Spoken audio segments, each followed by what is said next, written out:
કરજણથી બરોડાની વચ્ચે એક મોટો ખાડો પડેલો હોય સુપર એક્સપ્રેસ હાઈવે પર. તે ખાડામાં પડવાથી 5 ગાડીના ટાયરો ફાટી ગયા છે.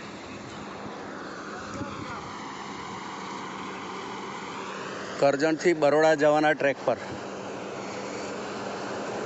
એટલે આવો તો સાચવીને આવજો કોઈ.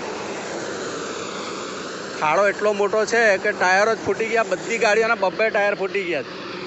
જો આ ગાડીના પણ 2 ટાયર ફૂટી ગયા છે.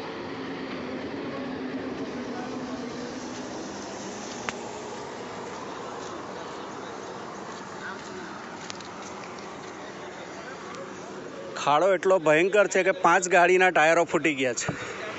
એટલે બરોડા તરફ, ભરૂચથી બરોડા તરફ આવો તો કરજણના પાટિયા પછી સાચવીને આવજો.